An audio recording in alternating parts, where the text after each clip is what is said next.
ప్రధాని మోదీ తమిళనాడులో పర్యటించారు. గంగైకొండ చోళపురం ఆలయాన్ని సందర్శించారు. రాజేంద్ర చోళుడి జయంతి సందర్భంగా ఉదయం స్వామి దర్శనానికి సంప్రదాయ పంచకట్టులో వెళ్లారు. ఆలయ పూజారులు ఆయనకు ఘన స్వాగతం పలికారు. ఈ సందర్భంగా స్వామివారికి మోదీ హారతినిచ్చారు.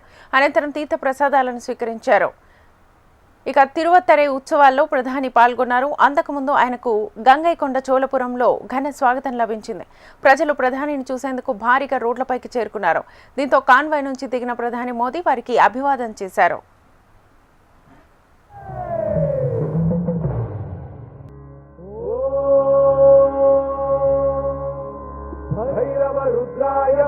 रुद्राय काल रुद्राय कल्पांत रुद्राय वीर रुद्राय रुद्र रुद्राय घोर रुद्राय अघोर रुद्राय भारत। ఆగస్టు 23వ తేదీన నేషనల్ స్పేస్ డే సందర్భంగా ప్రజలు సలహాలు సూచనలు పంపించాలని ప్రధాని మోదీ పిలుపునిచ్చారు. అందుకు నమో యాప్ను వాడుకోవాలన్నారు. 124వ మన్ కీ బాత్ కార్యక్రమంలో భారత అంతరిక్ష ప్రయోగాలు విజయాలను ప్రస్తావించారు. గత కొన్ని వారాలుగా స్పేస్ సైన్స్ రంగాల్లో మనం విజయాలను అందుకుంటున్నామని తెలిపారు. ఇటీవలే వ్యోమగామి శుభాంశు శుక్ల అంతరిక్ష పర్యటనను గుర్తు చేశారు. చంద్రయాన్ 3 విజయవంతమైన సమయంలో కూడా దేశంలో ఎంతో ఉత్సాహం నెలకొందన్నారు. ఆగస్టు 23న నేషనల్ స్పేస్ డే కావడంతో ఆనాటికి ప్రజలకు ఏమైనా సలహాలు ఉంటే పంపించాలని సూచించారు ప్రధాని.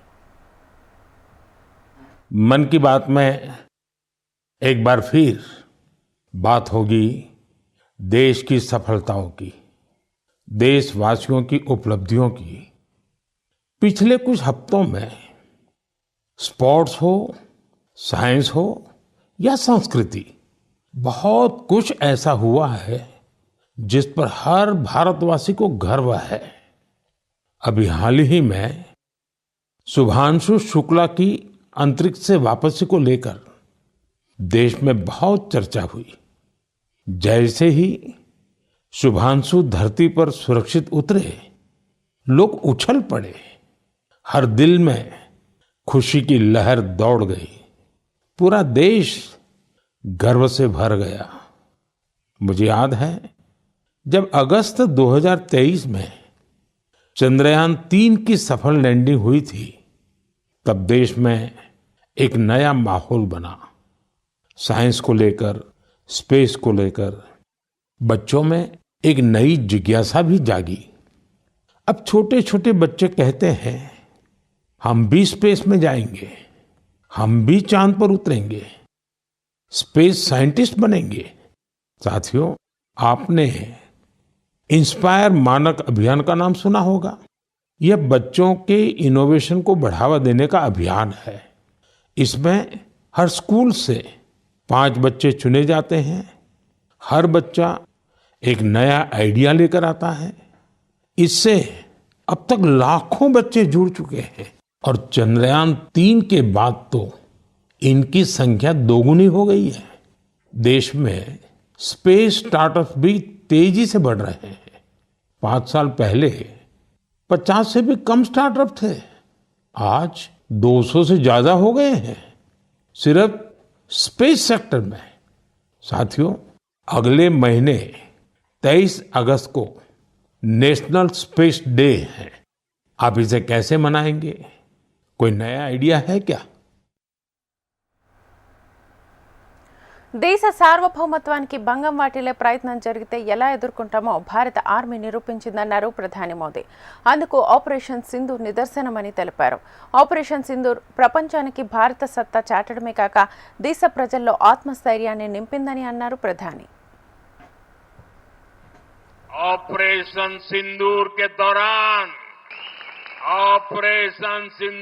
दौरान दुनिया ने देखा है कि कोई अगर भारत की सुरक्षा और संप्रभुता पर हमला करता है तो भारत उसे कैसे जवाब देता है।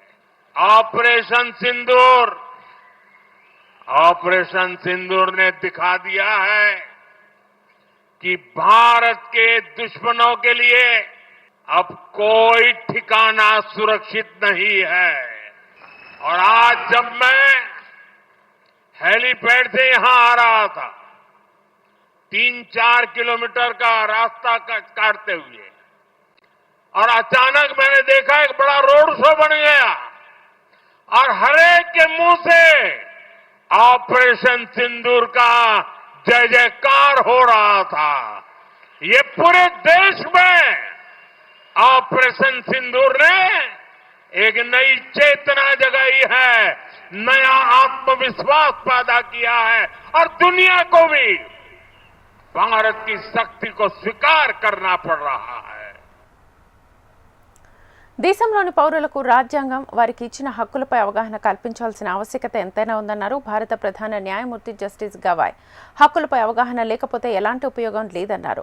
నేషనల్ లీగల్ సర్వీసెస్ అథారిటీ సమావేశానికి హాజరైన ఆయన దేశంలోని పౌరులందరికీ న్యాయం జరిగేలా చూడాల్సిన బాధ్యత దేశంలోని ప్రతి న్యాయవాదికి ఉందని పేర్కొన్నారు. సంపాదన పట్ల కాకుండా సమాజ సేవపై నిబద్ధత, న్యాయ వ్యవస్థపై గౌరవంతో విధులు నిర్వర్తించాలని సూచించారు. जो संविधान है, देश का जो कॉन्स्टिट्यूशन है, वो हमको ही यानी we have ourselves promised ourselves justice, social, economic and political. Doctor Ambedkar ने कहा कि पॉलिटिकल जस्टिस तो हमने one person one vote one value एक प्रिंसिपल अडॉप्ट करके राजकीय समानता तो लाने की कोशिश की, मगर सामाजिक और आर्थिक जो समानता है वो अगर देखा जाए तो उन्होंने 1950 में कहा था कि हमारा जो समाज है वो ऐसे कंपार्टमेंट में विभाजित है कि एक कंपार्टमेंट से दूसरे कंपार्टमेंट में एंट्री नामुमकिन है. హరిద్వార్లోని ప్రసిద్ధ మానసాదేవి ఆలయం దగ్గర అపశృతి చోటు చేసుకుంది. ఉదయం ఆలయానికి భారీగా భక్తులు తరలి రావడంతో గుడి దగ్గర తోపులాట జరిగింది. ఈ ఘటనలో 6 భక్తులు మృతి చెందారు, 26 మంది భక్తులు గాయపడ్డారు. ఈ ఘటనకు షార్ట్ సర్క్యూటే కారణమనే అనుమానాలు వ్యక్తమవగా ఆలయ అధికారులు కొట్టిపారేశారు. అధిక రద్దీలో ఓ భక్తుడు అదుపు తప్పి పడిపోవడంతోనే తొక్కిసలాట జరిగిందని తెలిపారు. ఇక ఈ ఘటనపై సీఎం పుష్కర్ సింగ్ ధామి విచారణకు ఆదేశించారు. వెంటనే సహాయక చర్యల్ని చేపట్టాలని ఆదేశించారు. బంగాళాఖాతంలో ఏర్పడ్డ అల్పపీడన ప్రభావంతో తెలుగు రాష్ట్రాలతో పాటు గుజరాత్లోనూ భారీ వర్షాలు కురుస్తున్నాయి. అహ్మదాబాద్, పటాన్లోని సిద్పూర్ పట్టణాలను భారీ వర్షాలు ముంచెత్తాయి. ఈ వరద చేరడంతో రోడ్లన్నీ జలమయమయ్యాయి. దీంతో ట్రాఫిక్కు అంతరాయం ఏర్పడింది. మరోవైపు లోతట్టు ప్రాంతాల్లోని ఇళ్లలోకి వరద నీరు ప్రవహించడంతో ప్రజలు తీవ్ర ఇబ్బందులు పడ్డారు. వరదలు, ఈదురుగాలుల కారణంగా పలు ప్రాంతాల్లో విద్యుత్ సరఫరాకు తీవ్ర అంతరాయం ఏర్పడింది. తెలంగాణ మంత్రివర్గ సభ్యులు రేపు భేటీ కానున్నారు. సచివాలయంలో సీఎం రేవంత్ రెడ్డి అధ్యక్షతన జరగనున్న కేబినెట్ సమావేశంలో కీలక అంశాలపై చర్చించి సముచిత నిర్ణయం తీసుకోబోతున్నారు. వర్షాకాలంలో సీజనల్ వ్యాధులు ప్రబలకుండా చర్యలు, స్థానిక సంస్థల ఎన్నికలపై చర్చించనున్నారు. యూరియా కొరత, సాగునీటి ప్రాజెక్టులపై చర్చించి సముచిత నిర్ణయం తీసుకోనున్నారు. ప్రభుత్వ పథకాలు అమలు తీరుతెన్నులపై డిప్యూటీ సీఎం మల్లు భట్టి విక్రమార్క అధికారులతో సూచించారు. ప్రభుత్వ సంక్షేమ పథకాలు, జరుగుతున్న అభివృద్ధి పనులు, చేపట్టాల్సిన పనులను ఆరా తీశారు. కొత్తగూడెంలో నిర్వహించిన సమీక్షలో ఇందిరమ్మ ఇల్లు, రేషన్ కార్డుల పంపిణీ తీరును అధికారులను అడిగి తెలుసుకున్నారు. ప్రజాప్రభుత్వ పాలనలో జరుగుతున్న పనులు ఎప్పటికప్పుడు ప్రజలు తెలుసుకునే విధంగా ఉండాలని అన్నారు. క్షేత్రస్థాయిలో పనులు జరుగుతున్న తీరు అక్కడి ప్రజలు సవివరంగా తెలియజేయాలని సూచించారు. ప్రజలు ఎదుర్కొంటున్న సమస్యలను ఎప్పటికప్పుడు పరిష్కరించేందుకు చర్యలు తీసుకుంటే ప్రభుత్వంపై విశ్వాసం రెట్టింపవుతుందనే అభిప్రాయాన్ని వ్యక్తం చేశారు. సమీక్ష కార్యక్రమంలో ఖమ్మం జిల్లా ఇన్ఛార్జ్ మంత్రి వాకటి శ్రీహరి, మంత్రులు పొంగులేటి శ్రీనివాసరెడ్డి, తుమ్మల నాగేశ్వరరావు, ఎంపీ రామసహాయం రఘురామరెడ్డి, ఉమ్మడి ఖమ్మం జిల్లా కలెక్టర్లు, ఎమ్మెల్యేలు హాజరయ్యారు. తెలంగాణకు ఇవ్వాల్సిన కోటా ప్రకారం ఎరువులు ఇవ్వడంలో కేంద్ర ప్రభుత్వం నాంచుడు ధోరణి ప్రదర్శిస్తోందని వ్యవసాయ శాఖ మంత్రి తుమ్మల నాగేశ్వరరావు అన్నారు. కొత్తగూడెం పర్యటనలో ఆయన మీడియాతో మాట్లాడారు. వర్షాలు ముందస్తుగా కురవడంతో రైతులు సాగు పనులు మొదలు పెట్టడంతో ఎరువు అవసరం పెరిగిందన్నారు. వాస్తవాలు తెలుసుకోకుండా బీజేపీ నేతలు మాట్లాడడం విడ్డూరంగా ఉందన్నారు. నెలవారీగా ఇవ్వాల్సిన ఎరువులు సక్రమంగా ఇవ్వకపోవడంతో ఇబ్బందికర పరిస్థితులున్నాయన్నారు. డిమాండ్కు సరిపడే విధంగా ఎరువుల సరఫరా లేదన్నారు. కేంద్ర ప్రభుత్వానికి వ్యవసాయ మంత్రిగా తాను ముఖ్యమంత్రి రేవంత్ రెడ్డి అభ్యర్థించిన ఫలితం లేకుండా పోయిందని విచారం వ్యక్తం చేశారు. కేంద్ర ప్రభుత్వాన్ని మేము పదే ప్రతి నెల మార్చి నుంచి ప్రతి 15 రోజులకు ఒకసారి కేంద్ర మంత్రిని నేను కానీ, గౌరవ ముఖ్యమంత్రి గారు కానీ, secretary agriculture, director agriculture, joint secretary ప్రతి వారానికి ఢిల్లీ పోయి వాళ్ళని సంప్రదిస్తున్నాం, ఇస్తామని చెప్తున్నారు. కానీ మెటీరియలైజ్ అవ్వట్లేదు. సాధారణంగా జూలై ఆగస్టు మాసాల్లో యూరియా వాడకం అధికంగా ఉంటుంది. ప్రతి వరి మొక్కజొన్న 3 పంటలకు కూడా రైతులు వేసే అలవాటు అయింది కాబట్టి దానికోసం మేము పదే ఏప్రిల్ నుంచి ఏప్రిల్లో వాళ్ళ ప్రణాళిక ప్రకారంగా 1.70 lakh మెట్రిక్ టన్స్ ప్లాన్ ఉంది. వాళ్ళు చేసింది 1.21 lakh మెట్రిక్ టన్స్. అప్పుడు లోట్ వచ్చి 49 lakhs మెట్రిక్ టన్స్, పర్సెంటేజ్ వచ్చి 29.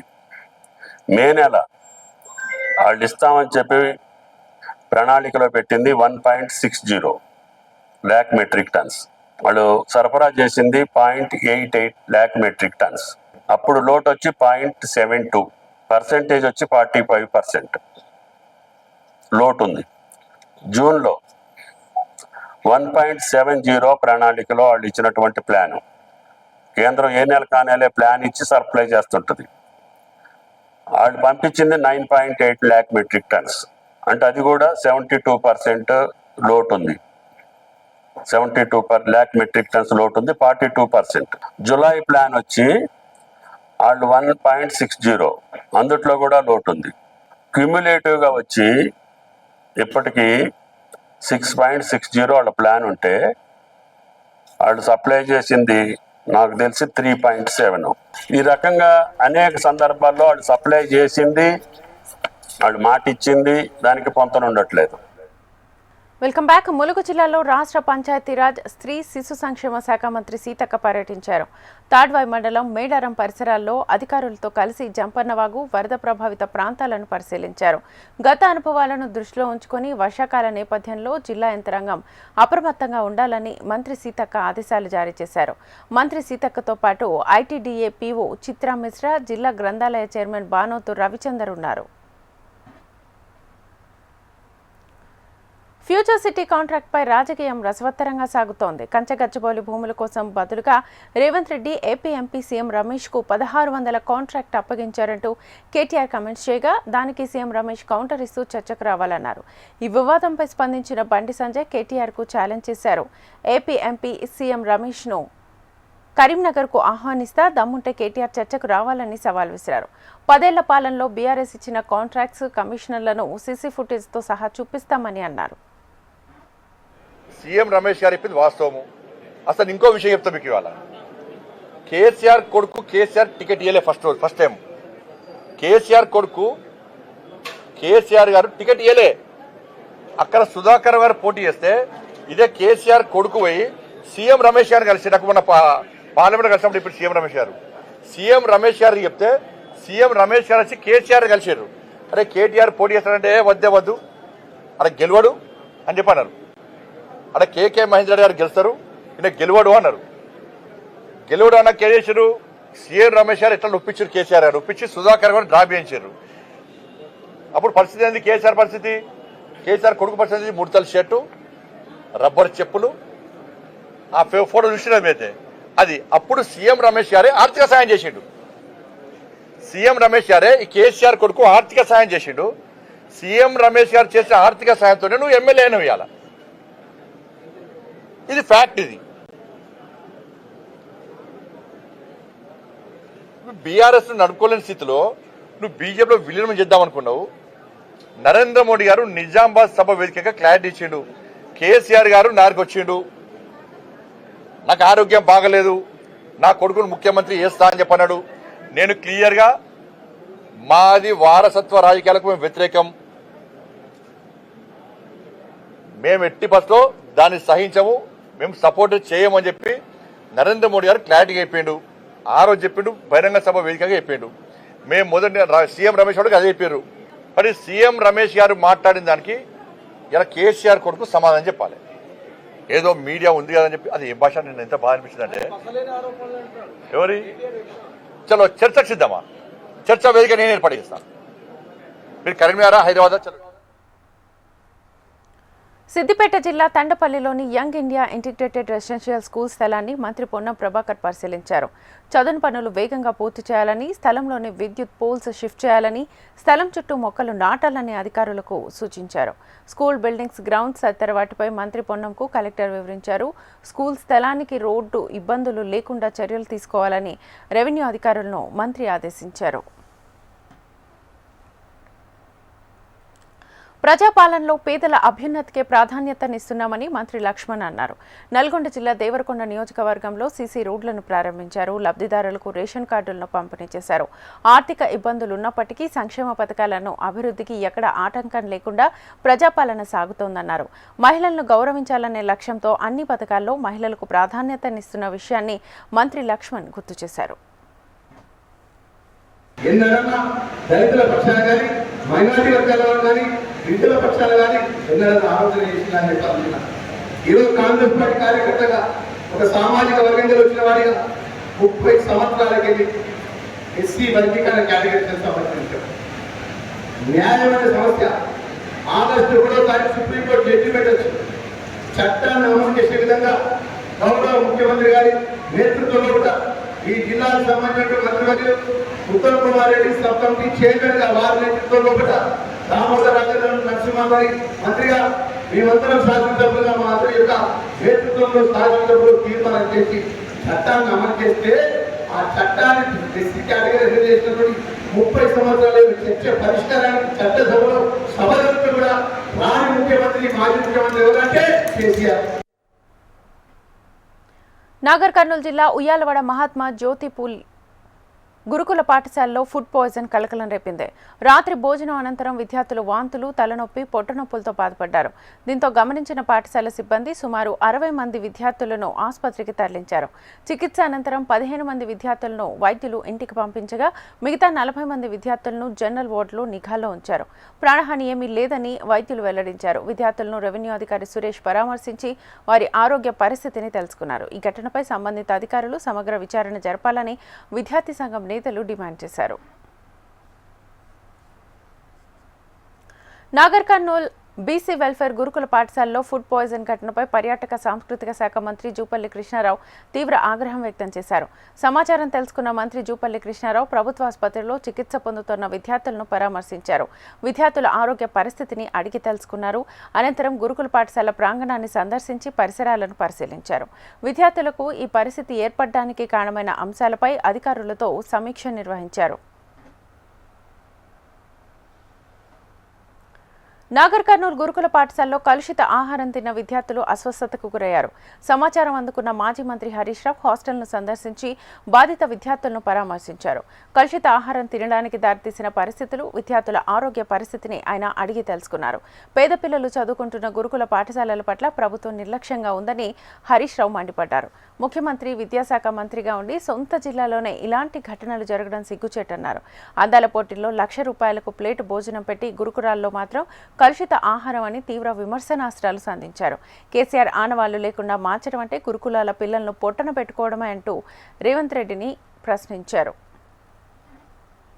నాగర్ కర్నూలు జిల్లా ఉయ్యాలవాడ బీసీ గురుకుల పాఠశాలల్లో మరి కలుషిత ఆహారం తినడం వల్ల దాదాపు 111 మంది పిల్లలు అస్వస్థతకు గురయ్యారు. ఇందులో 80 మంది పిల్లల్ని నాగర్ కర్నూలు ప్రభుత్వ మెడికల్ కాలేజీలో చేర్పించడం జరిగింది. ఇలాంటి సంఘటనలు జరగడం చాలా బాధాకరం, దురదృష్టకరం. ప్రభుత్వం చేతగానితనం వల్ల, రాష్ట్ర ప్రభుత్వ నిర్లక్ష్యం వల్ల ఇటువంటి సంఘటనలు జరుగుతూ ఉన్నాయి. నేను ఇందాక ఒక అమ్మాయిని ఇక్కడ చెట్టు కింద మీరు చూసుంటారు, ఆసుపత్రిలో పిల్లలు చేరారని మా స్థానిక మాజీ ఎమ్మెల్యే మర్రి జనార్దన్ రెడ్డి గారు ఇలా సంఘటన జరిగింది రండి అంటే నేను ఇక్కడికి రావడం జరిగింది. మేము వస్తున్న విషయం తెలుసుకొని పిల్లల్ని హడావిడిగా కడుపు ఇంకా నొస్తుంది మాకు తగ్గలేదు అంటుంటే కూడా వాళ్ళందరినీ అమ్మఒడి వాహనాలు, ముఖ్యంగా గర్భిణీ స్త్రీలను, బాలింతల్ని తీసుకుపోయే అమ్మఒడి వాహనాల్లో పోలీసులను పెట్టి పిల్లల్ని హడావిడిగా తీసుకొచ్చి మళ్లీ హాస్టల్లో చేర్పించారు. ఇక్కడ మీరు చూశారు చెట్టు కింద అమ్మాయికి క్యాండిలా కూడా తీయలేదు.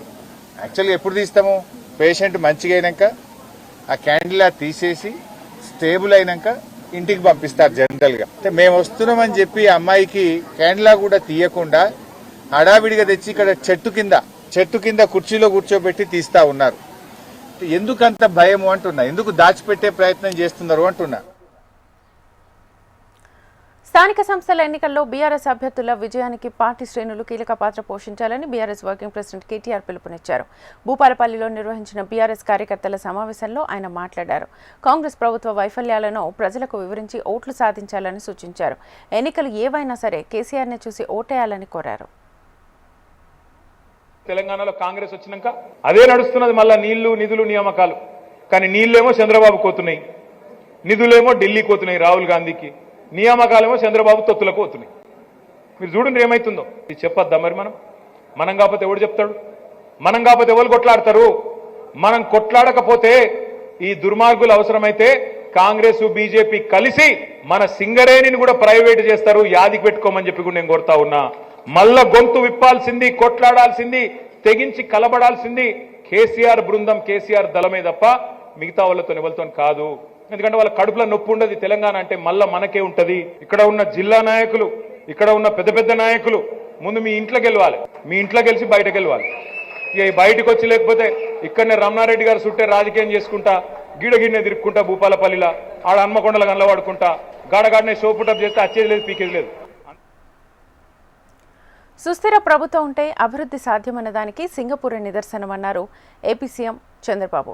సింగపూర్ పర్యటనలో Telugu diaspora from South East Asia కార్యక్రమంలో పాల్గొన్న సీఎం చంద్రబాబు ఒక వ్యక్తి ఫౌండేషన్ ద్వారా ఆ దేశం గౌరవప్రదంగా ఎదిగిందని తెలిపారు. అమరావతిని కూడా సింగపూర్గా మార్చాలని సంకల్పించిన గత ప్రభుత్వ నిర్లక్ష్యంతోనే సింగపూర్ని తప్పుపట్టారని అన్నారు. ఆ తప్పును సరిదిద్దుకునేందుకే తాను సింగపూర్ పర్యటనకు వచ్చినట్లుగా తెలిపారు.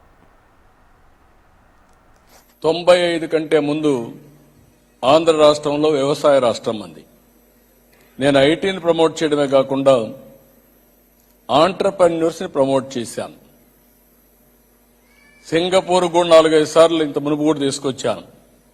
ఈరోజు మళ్ళీ దగ్గర ఒక 55 మంది పారిశ్రామికవేత్తలను తీసుకొచ్చి ఇక్కడ పారిశ్రామికవేత్తలను పిలిచి ఇద్దరికి ఎక్కడికక్కడ పార్ట్నర్షిప్ పరిచయాలు చేయడం, మనమేం చేస్తున్నాం, అవకాశాలు ఏ విధంగా ఉన్నాయి, అవసరమైతే ఎంఓయూలు కానీ లేకుంటే పార్ట్నర్షిప్ కానీ కలిసి పనిచేసే ఇది నేర్పిస్తాం. దీనివల్ల ఏమవుతుందంటే పారిశ్రామికవేత్తలు కావాలనే ఆలోచన వస్తుంది.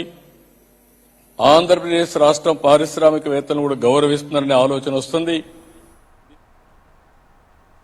విజయనగరం జిల్లా గజపతి నగరం మండలం కోనేసిలో సుపరిపాలన తొలి అడుగు కార్యక్రమంలో మంత్రి శ్రీనివాస్ పాల్గొన్నారు. కోనేసిలో ఇంటింటికి వెళ్లి సంక్షేమ అభివృద్ధి పథకాల గురించి వివరించారు. ప్రజలను అడిగి సమస్యల గురించి మంత్రి శ్రీనివాస్ తెలుసుకున్నారు. కూటమి ప్రజాపాలనలో ప్రభుత్వ పథకాలు సక్రమంగా సకాలంలో అందుతున్నాయని లబ్ధిదారులు మంత్రి కొండపల్లి శ్రీనివాస్కు వివరించారు. కర్నూలు జిల్లా కోడుమూరులో ఎమ్మెల్యే బొగ్గుల దస్తగిరి ఇంటింటికి వెళ్లి ప్రజలను ఆత్మీయంగా పలకరించారు. కూటమి ప్రభుత్వం ఇస్తున్న సంక్షేమ పథకాలు లబ్ధిదారులకు అందుతున్నాయా లేదా అని తెలుసుకున్నారు. గ్రామంలో ఏమైనా సమస్యలుంటే తన దృష్టికి తీసుకొస్తే పరిష్కారం చేస్తానని హామీ ఇచ్చారు. కూటమి ప్రభుత్వ ప్రజాపాలనలో ప్రజలంతా సంతృప్తికరంగా ఉన్నారని కోడుమూరు ఎమ్మెల్యే బొగ్గుల దస్తగిరి సంతోషం వ్యక్తం చేశారు. భారత మాజీ ఉపరాష్ట్రపతి వెంకయ్యనాయుడు తిరుమల శ్రీ వెంకటేశ్వర స్వామివారిని దర్శించుకున్నారు. టీటీడీ చైర్మన్ రాజగోపాల్ నాయుడుతో కలిసి శ్రీ వెంగమాంబ అన్నప్రసాదశాలల ఆయన అన్నప్రసాదం స్వీకరించారు. శ్రీవారి అన్నప్రసాదం భోజనం చేయడం చాలా సంతోషంగా ఉందన్నారు. స్వామివారి సేవలో భక్తులు శక్తి మేరకు సేవలు అందించేందుకు ముందుకు రావడం అభినందనీయమని అన్నారు. ప్రతిరోజు అన్నదాన కార్యక్రమంలోనూ భక్తులు కూరగాయలను ఉచితంగా అందించేందుకు ముందుకు రావడం సేవా నిరతికి నిదర్శనమని అన్నారు. సన్నిధిలో భగవత్ ప్రసాదం లాంటి ఈ నిత్య అన్నప్రసాద భోజనం చేయడం చాలా సంతోషం. భోజనం రుచిగాను ఉంది, అదే చాలా ముఖ్యం. దాంతోపాటు చాలా మంది భక్తులు స్వచ్ఛందంగా ముందుకొచ్చి వాళ్ళు కూడా ఈ యొక్క కార్యక్రమంలో సేవ చేయడం అవుతుందో అది కూడా సంతోషించదగిన విషయం, అనుసరించదగిన విషయం. ఈ దేవస్థానం నిర్వహిస్తున్న ఈ మాతృశ్రీ తరిగొండ వెంగమాంబ గారి యొక్క ఈ ప్రసాద కార్యక్రమాన్ని భక్తులందరూ ఉపయోగించుకుంటున్నారని తెలిసి చాలా సంతోషించాను. ఈ పరంపర ఇలాగే కొనసాగుతూ ఉండాలి. ఈ కార్యక్రమానికి కూడా చాలా మంది ముందుకు వచ్చి కూరగాయలు అదేవిధంగా మిగతా అవసరమైన వస్తువులు కూడా ఇవ్వడానికి ముందుకు వస్తున్నారని, కొంతమంది నిర్వహణకు అయ్యే ఖర్చు కూడా పెట్టడానికి కూడా ముందుకు వస్తున్నారని, అది వాళ్ళకి. అమెరికాలో కత్తిపోట్ల కలకలం నెలకొంది. మిచిగాన్ ట్రావర్స్లో సిటీలోని వాల్మార్ట్ స్టోర్లో కస్టమర్స్పై కత్తితో దాడికి పాల్పడ్డాడు దుండగుడు. ఈ దాడిలో 11 మంది కస్టమర్స్ తీవ్రంగా గాయపడ్డారు. ఇందులో 6 పరిస్థితి విషమంగా ఉన్నట్లుగా తెలుస్తోంది. వెంటనే ఘటనా స్థలానికి చేరుకున్న పోలీసులు కత్తి దాడికి పాల్పడ్డ వ్యక్తిని అదుపులోకి తీసుకున్నారు.